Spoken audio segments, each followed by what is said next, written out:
Hello and welcome, I'm Joshua Barnes and you're watching NewsX World. Let's first take a look at our top stories. Hamas say they are reviewing a US proposal to restore the Gaza ceasefire following intensifying attacks from Israel. Reports suggest that the enclave's only specialist cancer hospital has been destroyed, with the Ministry of Health in Gaza calling it a heinous crime.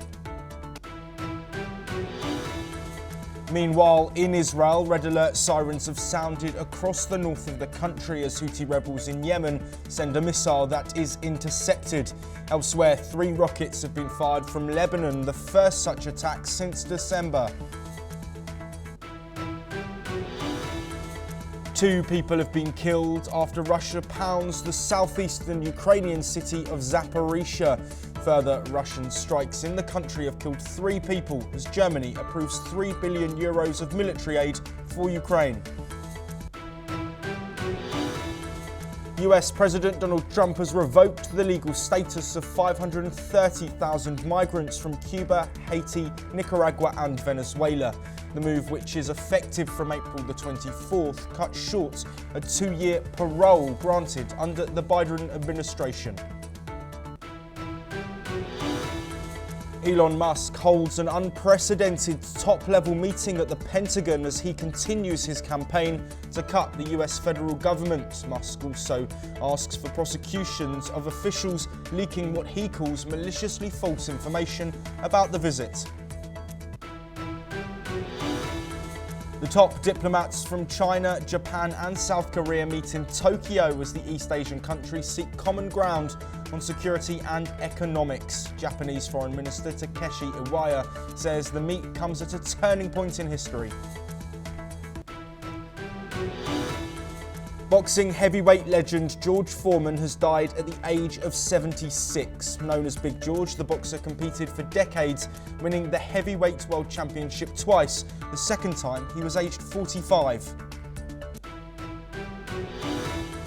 Flights have resumed at Heathrow Airport, with full service expected on Saturday following a full shutdown. Police say the nearby substation that led to the closure is not believed to be suspicious, while the economic impact of the closure is predicted to be in the hundreds of millions. Tensions in Gaza have escalated as Israel has intercepted 3 rockets that crossed into Israel from Lebanon. This followed Israel's attempt at intensifying its airstrikes, targeting key infrastructure in an effort to pressure Hamas into releasing hostages. One of the most devastating strikes hit Gaza's only specialised cancer hospital, the Turkish-Palestinian Friendship Hospital, causing significant damage and raising fears of a worsening humanitarian crisis. Reports indicate several patients and medical staff were among the casualties. According to Israel's defense ministry, the airstrikes are part of a broader strategy to cripple Hamas's operational capabilities while leveraging the pressure to secure the release of hostages. Israeli officials have reiterated that their operations will continue until all hostages are freed, despite mounting international concern. In response to the escalating violence, the United Kingdom, France and Germany have jointly called for an immediate ceasefire, urging Israel to restore humanitarian access to Gaza. The joint statement emphasises the critical need for medical aid and supplies to reach affected areas, as hospitals are being overwhelmed with casualties. Here's what Jean-Noël Barrot, French Foreign Minister, said about the attacks.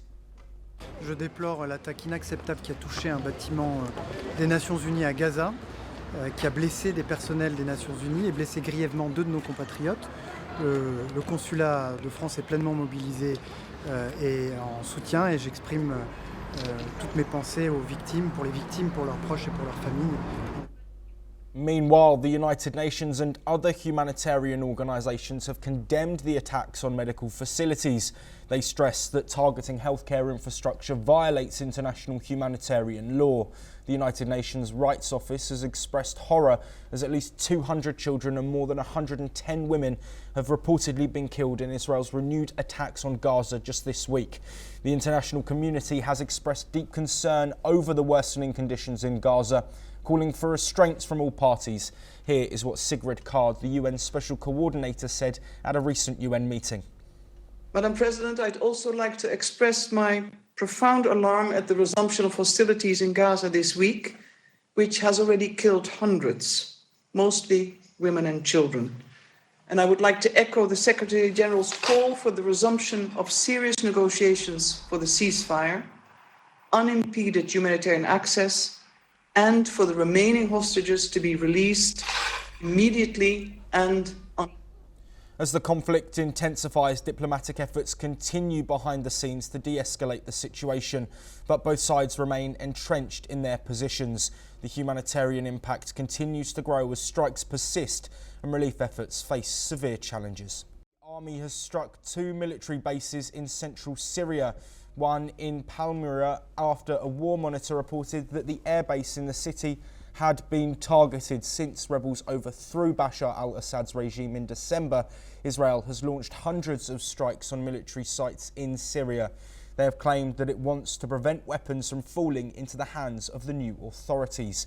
Israeli Prime Minister Benjamin Netanyahu has demanded the demilitarization of southern Syria and said his country will not tolerate the presence of forces from the new authorities south of the capital Damascus. Syria's foreign ministry has accused Israel of waging a campaign against the stability of the country. Israel's military says it has intercepted a missile launched from Yemen after air raid sirens sounded in several areas, including Jerusalem. In a statement, Yemen's Iran-backed Houthi rebels claimed responsibility. The Houthis had threatened to escalate attacks in support of Palestinians following Israel's renewed attacks on the Gaza Strip this week. The Houthis had paused their attacks for the duration of an Israeli-Hamas ceasefire that began in mid-January, but resumed launching missiles and drones after the United States carried out deadly strikes on Yemen and in what they called solidarity with the Palestinian people. Meanwhile, here is what the military spokesperson Yahya Saraya had to say on the strikes. استهدفت القوة الصاروخية مطار بن غوريون في منطقة يافا المحتلة وذلك بصاروخ باليستي فرط صوتي نوع فلسطين 2 وقد حققت العملية هدفها بنجاح بفضل الله وتعد هذه العملية هي الثالثة خلال 48 ساعة وتنبه القوات المسلحة اليمنية كافة شركات الطيران إلى أن ما يسمى بمطار بن غوريون أصبح غير آمن لحركة الملاحة الجوية وسيستمر كذلك حتى وقف العدوان على غزة ورفع الحصار عنها. We now head to Europe, and Russia has launched deadly attacks across Ukraine. Officials say 2 people were killed in the southeastern city of Zaporizhia. 3 more have died in the north and the east.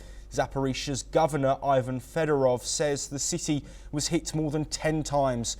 2 people died and 9 others were injured, including a 9-month-old baby. In Sumy, near Ukraine's border with Russia, airstrikes killed 2 people and injured at least 2 others. In Donetsk, Russian forces bombed the town of Kostyantynivka, killing 1 person. Russia also faced retaliatory attacks. Officials say a Ukrainian drone struck an apartment building in Rostov-on-Don, injuring 2 people. Meanwhile, Ukraine is also accusing Russia of pressuring people in its occupied territory to change their legal status or leave. A new Russian decree has ordered Ukrainians to regulate their status by September. Kyiv has called this a despicable act and plans to report it to the International Criminal Court. Ukraine says at least 19,000 children have been forcibly taken by Russia since the war began. Last year, the ICC issued an arrest warrant for Vladimir Putin, the Russian leader, over the deportation of Ukrainian children. Russia has, however, claimed that it was evacuating them from the war zone. Let's listen in to what the head of the district administration of the Zaporizhia City Council has said.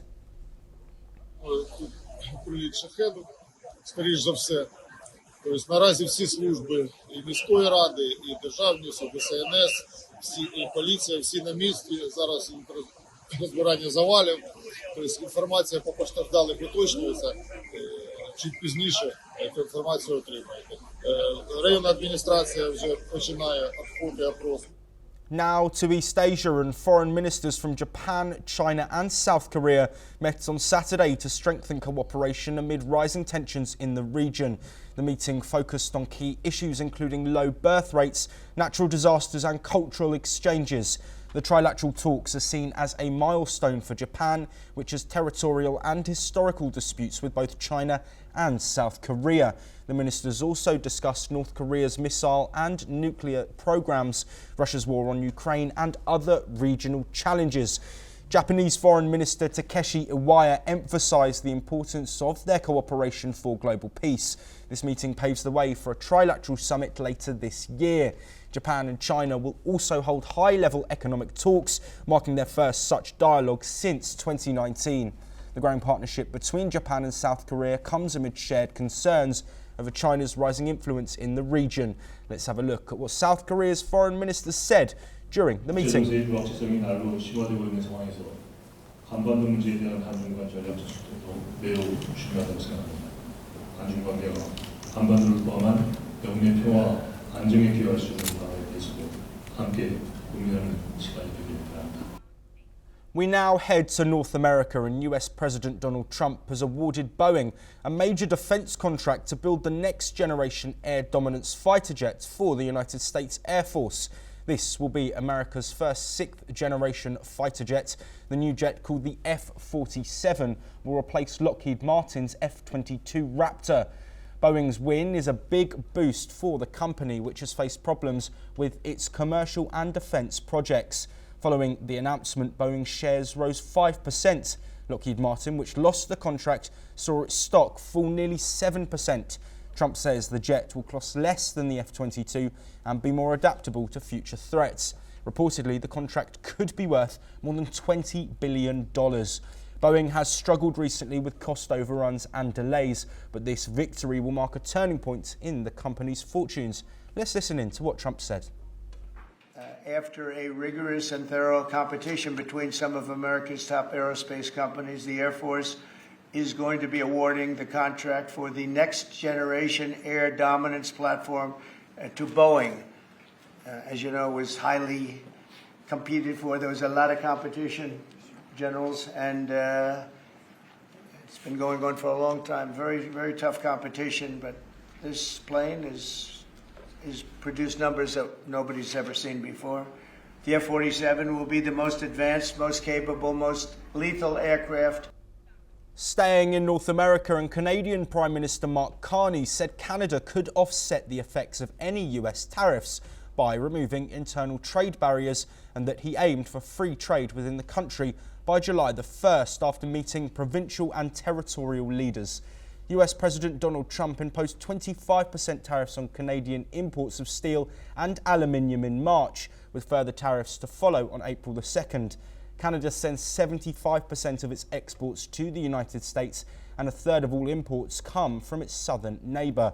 Carney, who recently became Prime Minister and is reportedly poised to announce on Sunday an election to take place in April, has yet to speak to Trump or lay out detailed plans on how he would deal with the president. To speed up approvals of major infrastructure projects, Carney said the government will create a one-window approval process that would eliminate duplicative requirements between federal and provincial environmental assessments. He also vowed that an oil and gas cap would limit emissions, not production. Let's listen in. We are creating a one-window approval process. We are committing to table legislation by the 1st of July for goods to travel across the country barrier-free or free of barriers, of federal barriers. So we're combing through all federal legislation for those barriers. We intend to, from a federal level, to have free trade by Canada Day. US Defence Secretary Pete Hegseth is scheduled to visit the Philippines, the first stop in his first trip to Asia next week, for talks that will include increasing deterrence against aggression in the disputed South China Sea. As per reports, Hegseth will be in Manila on March the 28th and 29th to meet his Philippine counterpart Gilberto Teodoro and President Fernando Marcos Jr.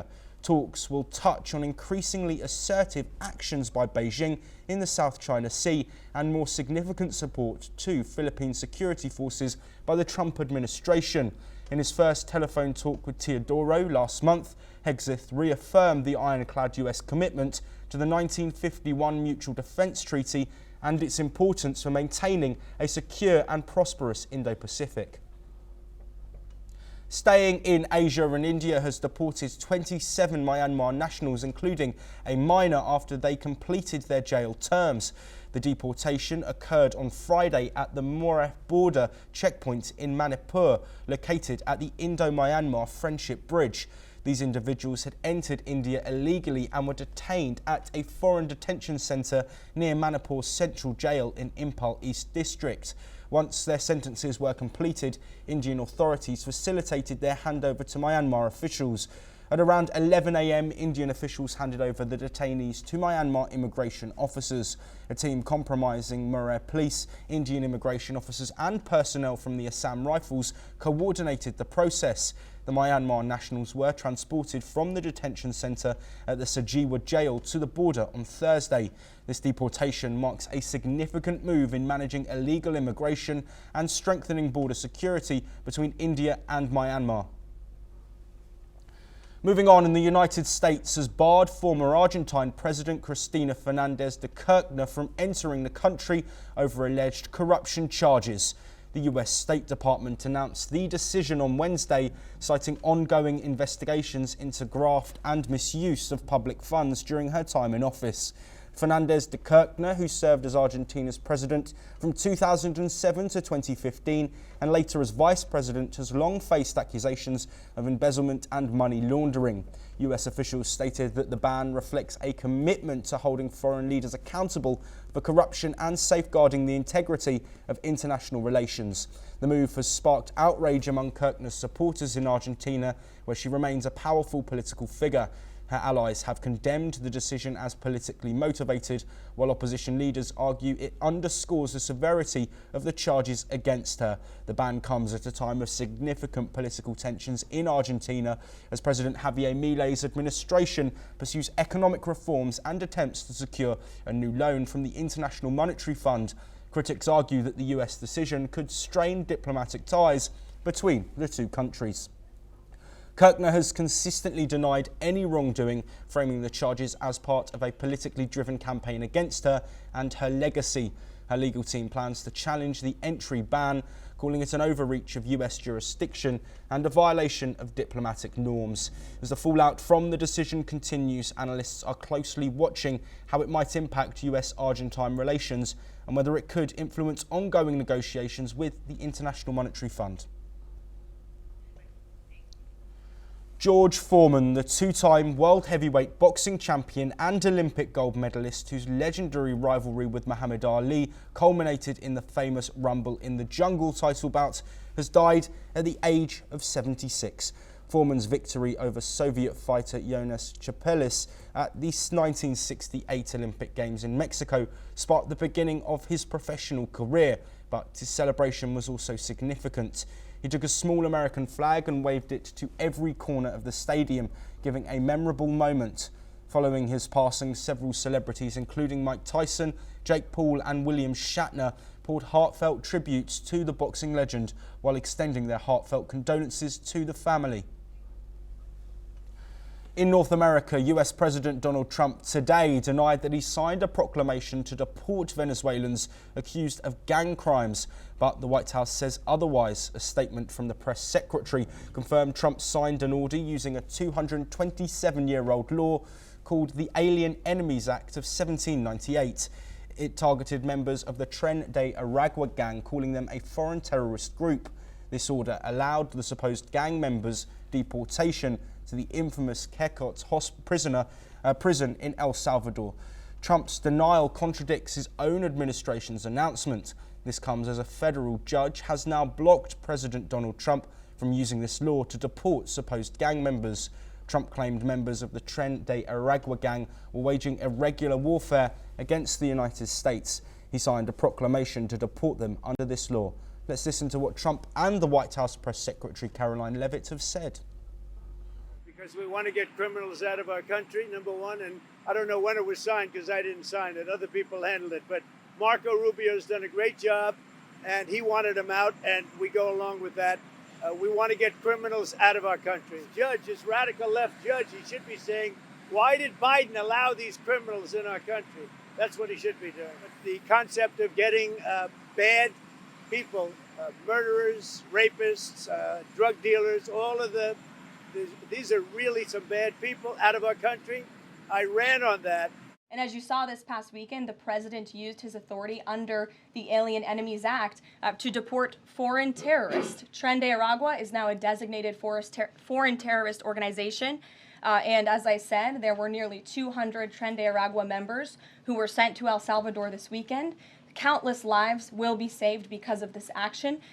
This administration acted within the confines of the law, again, within the president's constitutional authority and under the authority granted to him under the Alien Enemies Act. We are quite confident in that, and we are wholly confident that we are going to win this case.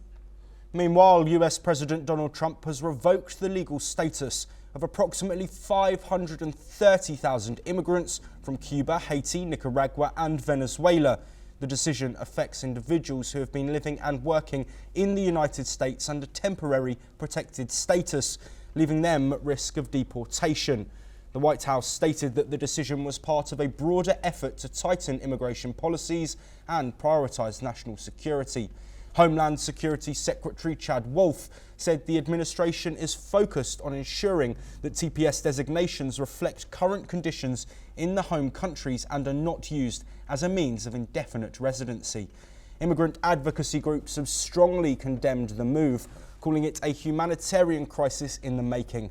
Many affected individuals have lived in the US for years, building families and contributing to their communities. Critics argue that sending them back to politically unstable and economically challenged countries could lead to severe hardship. Protests have erupted in major cities, including Miami, Los Angeles and New York, with demonstrators demanding the decisions be reversed. Lawmakers from both parties are also voicing their concerns, urging the administration to reconsider the impact on families and communities. In response to growing backlash, the Biden Institute for Immigration Policy called for legal challenges and vowed to support affected families. Meanwhile, immigrant rights organisations are mobilising to provide legal assistance and push for legislative protections. As the debate continues, the lives of hundreds of thousands of immigrants hang in the balance, waiting to see whether court interventions or congressional action can prevent mass deportations. Left judge, he should be saying, why did Biden allow these criminals in our country? That's what he should be doing. But the concept of getting bad people, murderers, rapists, drug dealers, these are really some bad people out of our country. I ran on that. The Columbia University has agreed to some changes demanded by the United States President Trump's administration before it can negotiate to regain federal funding. The fundings were pulled this month over allegations that the school tolerated anti-Semitism on campus.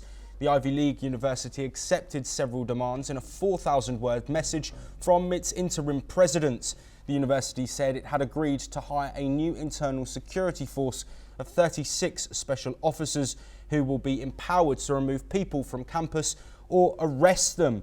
The wearing of face masks on campus will also be banned for the purpose of concealing identity during disruptions, with exceptions for religious and health reasons.